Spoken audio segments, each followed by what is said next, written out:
Imagine learning that your child's principal or football coach was busted for marijuana. And imagine that same man giving marijuana to his friends, some of whom are teachers. Well, as we've reported, that's exactly what's been happening in Antigo.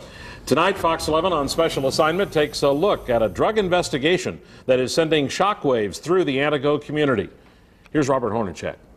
Antigo has a certain small-town feel, but this community an hour and a half northwest of Green Bay is facing some big problems. I guess it took everybody by shock. A high school football coach who works as an elementary school principal was arrested on marijuana charges. So was a recently retired special education teacher. And that's not all. According to court documents, 4 men who work for the Antigo School District, including 3 teachers, admitted to buying or using marijuana.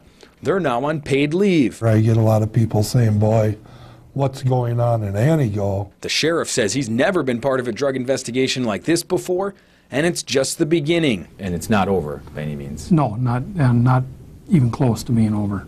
It all started in August of 2011. The Antigo high school football team under head coach John Lund was gearing up for another season.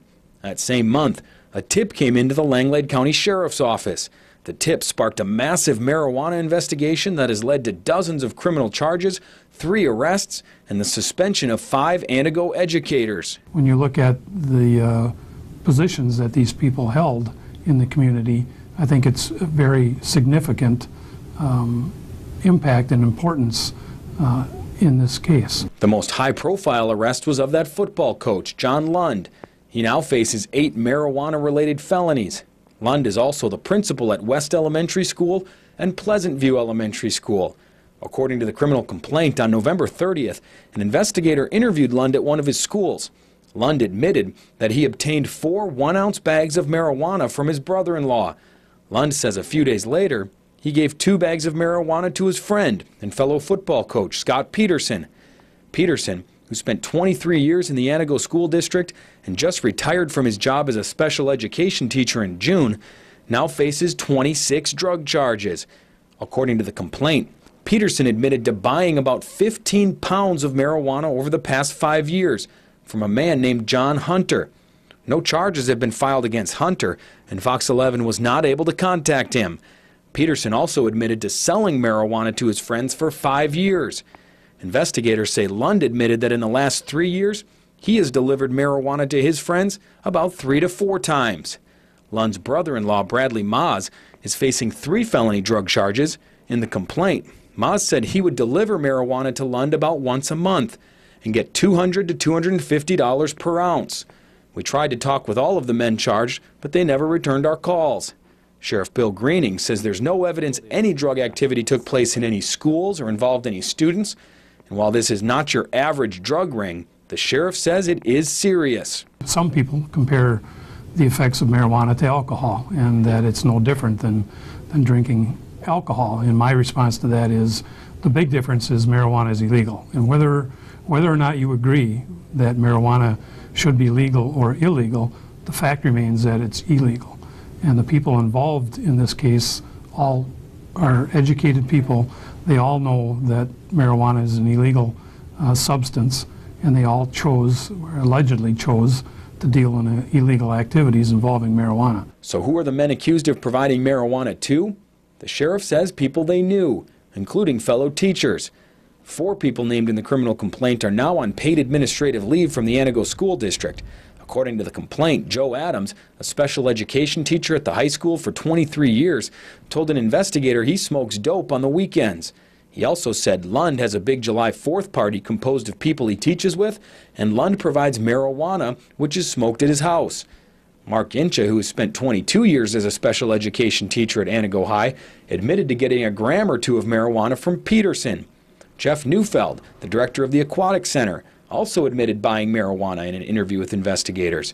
And Dan Whitman, a gym teacher at East and North Elementary Schools, at first said he never smoked marijuana, but later admitted to smoking it in Madison and while ice fishing. We tried to contact all of the men on paid leave, but they never returned our calls.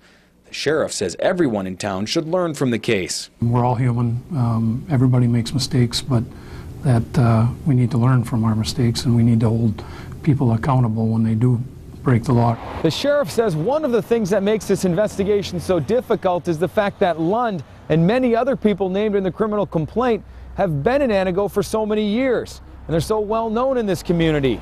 In fact, that's why many people here are so surprised at the charges. These were good people in our community who did a lot of positive things in the community. Bill Brandt is the mayor of Antigo. He's also the former police chief. It's illegal. You know, these people did something wrong. Brandt's feelings can be summed up with one word: disappointing. It makes it more disappointing that they're involved in these things that probably started in college days and they probably should have grown out of by now, but it didn't, and people make mistakes, and they'll, I'm sure, pay a price for that, and that's too bad. Like many small towns, there are plenty of opinions. Many people didn't want to share them publicly. Justin Jeter did. You know, in a sense, it's a trust issue. Jeter is particularly bothered by the charges against Lund. He holds a very high standard for this town. He's a principal. And for a principal to do that, that's just uncalled for. You don't need people like that in that kind of position. Lund was placed on paid administrative leave on November 30th. That's the same day he was interviewed by police. Last week, the school board changed his status to unpaid leave. The other 4 educators on leave are still being paid, but the school board has a special meeting this Thursday to review that. If you'd like to read the criminal complaint against Lund, go to our website, fox11online.com, and click on the Special Assignment tab. There you'll also find a statement from the Antigo School District and copies of the letters they sent home to parents. And if you have a story you'd like us to look into, email us at fox11onspecialassignment@WLUK.com.